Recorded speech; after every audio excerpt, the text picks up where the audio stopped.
Now, next, we're going to have a fireside chat. And the topic of this is the role of data in the circular economy. And for this, I have the absolute pleasure to welcome on stage my colleague, the Partner Success Associate at Plug and Play. Ladies and gentlemen, let's receive Lini on stage.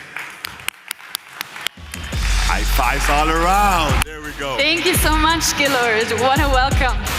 Awesome. But it's not about me today, actually. It's about our great panelists. So I would ask the panelists, Nicole Graf from BASF, Roy Verkulen, founder and CEO at Circular IQ, and Matthias Bauhammer, head of data and AI for automotive manufacturing at DXC on stage. So please welcome them.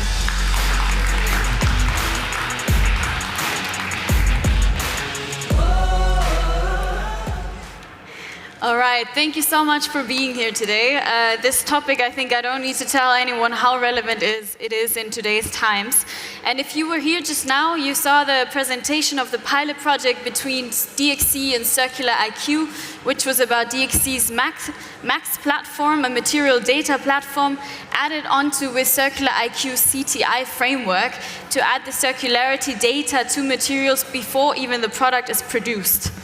And so we want to go a bit further now to explore really what a breakthrough this platform is, and beyond that, how important the topic of circularity in materials really is nowadays. So let's start with you, Matthias. Why did you decide to integrate Circular IQ's CTI tool into your platform compared to offering a standalone solution? And how can everyone in the room get started to join this platform with you? I think a good question. But what we hear today, I think, is two things. It's thinking in ecosystems, because the challenges are really big, which we are ahead of us, and also the opportunities is even bigger for us. So that's why we believe we solve it together in an ecosystem. And so we are scanning for partners, which extend actually our domain knowledge. This was another topic which we learned today, having the domain knowledge and bringing it together with technology. And as you see, data and AI, it's not only technology, it's information based on data and AI. And that's why we really like this partnership, having the domain knowledge about a proven, certified KPI framework together with proven, certified data streams and functionality, and make this together. Yeah? I think the big benefit is, that we really jumpstart that journey with our customers in a very flexible way. And even we can do implementation times, within weeks, even in months, to be ready for production, leveraging what you have and what we have in the ecosystem available. Perfect. Thank you so much.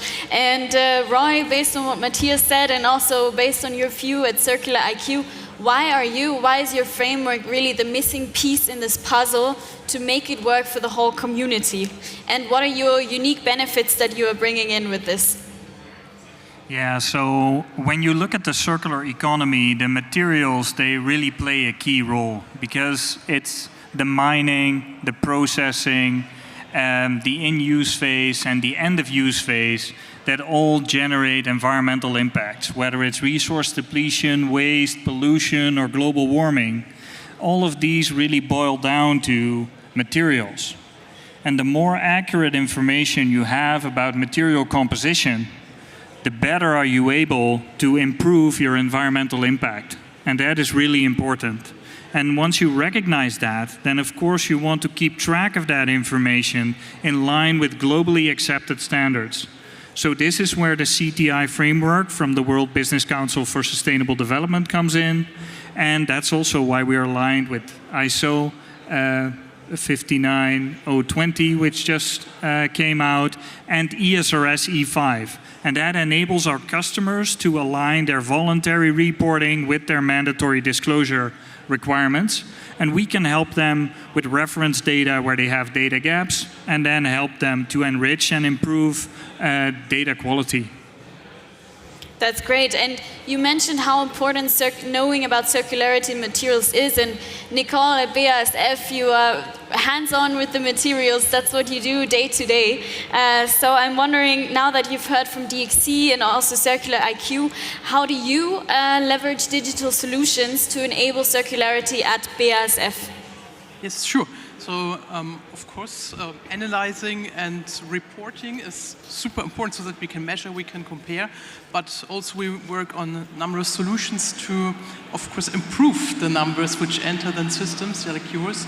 So we work on digital solutions to really accompany this dual transformation. So really that we need to, in BASF, multiple reinvent ourselves. So, because we work with so many industries, basically nearly every industry, and so we need to go department by department through different really transformations and new business models.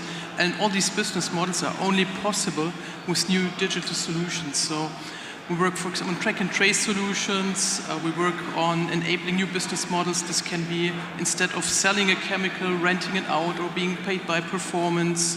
Any optimization of material ecosystems you can think of, digital solutions are required so that we can feed in better numbers in system like yours. Yeah? Thank you. Thanks a lot, yeah. Also, what you mentioned is also, having the granularity of data. I think that's one of the key in the trusted sets. But also use the data, as Howard mentioned, not only for a one-spot solution, really bring it back in your processes, and use it for different purposes, but still having the same data set to avoid all of the cost and the incompleteness, of data quality issues if you have spot solutions across the globe. That's why we believe having MAX with a trusted data source in the back, which is recognized of the industry, and also the framework recognized by the industry, gives us really a very solid, rock-solid foundation for the journey ahead of us. Yeah, and indeed, once you have that information, like I'm totally with you. It's all about improving the impact in the end. I mean, that's where you want to go, and this is also where the granularity and the reliability of the data you're working with is super critical. Because if you don't know exactly what it is, it's very difficult to take responsibility over it at the end of life. Yeah, I think really data is the key aspect here. So what you put in is what you get out. So super, super important. And so I want to ask all of you actually as the last question, how do you envision the long-term impact of this collaboration on the industry, but also what role do you see for continuous collaboration and innovation in driving not just compliance, you mentioned the regulations, but also transformative, actual, impactful change in sustainability practices. And maybe we start once again with you, Matthias, and then move along the road all the way to Nicole. I think it's broaden the ecosystem, with relevant data sets, AI algorithms. As I said, nobody can solve it, and integrate it and grow as we go. Very important step. And second, it's all about, making really solid decisions based on data in a very granular way. And then we can even simulate with Max, scenarios that you can make your decision in your development cycle or in your procurement cycle about the impact in 5, 7, 10 years. And if you have this foundation, if you then can apply and extend by AI components step by step based on the data and learn of our exercise, I think then we are done, hopefully soon.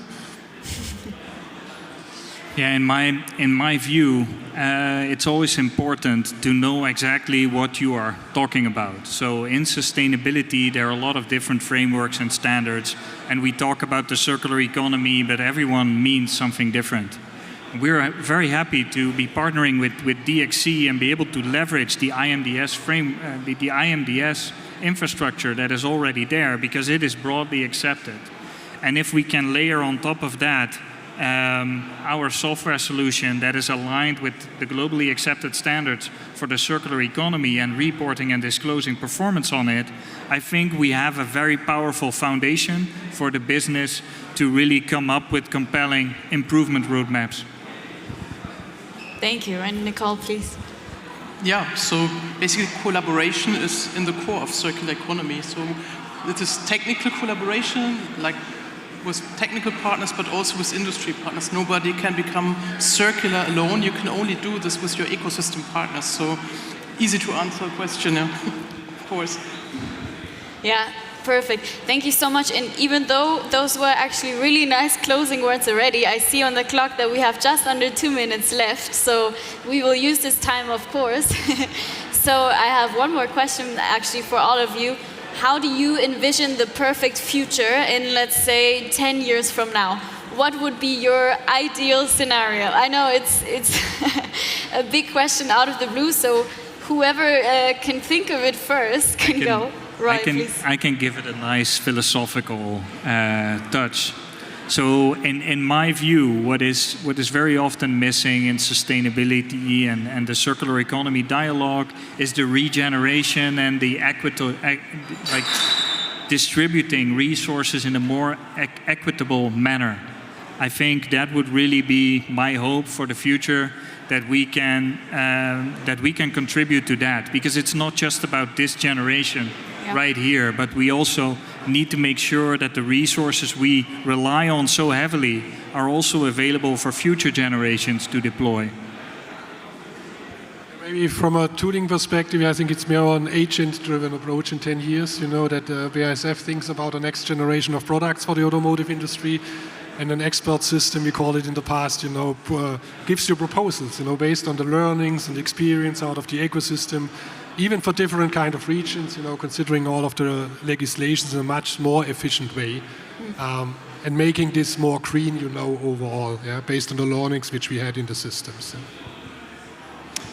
Yeah, I struggle a bit with the time frame already, 10 years, so I wonder if we can be perfect by then. Let's do 10 years. I mean, there's a lot of things we need to solve in circular economy. We need to solve all the material supply issues. We need to solve waste sorting technologies for waste sorting, for track and trace products and goods, to improve the design for circularity. So it's numberless problems, and I hope we can make some big steps towards all of them in the next 10 years, but it's a long road to go. Awesome. Well, thank you all so much for some really cool and inspiring insights. Also, on a personal note, I find it very, very impressive what you guys put together every day. And I really hope that your dreams come true even in less than 10 years. Let's see. And if you want to get involved, actually DXC and Circular IQ also have a collaboration bucket on this topic on our platform. So feel free to contact us, to talk to us directly, and we will get you involved. So thank you so much, Nicole, Roy, and Matthias, for being here today. And to you, have a fantastic day. Thank you. Thank you.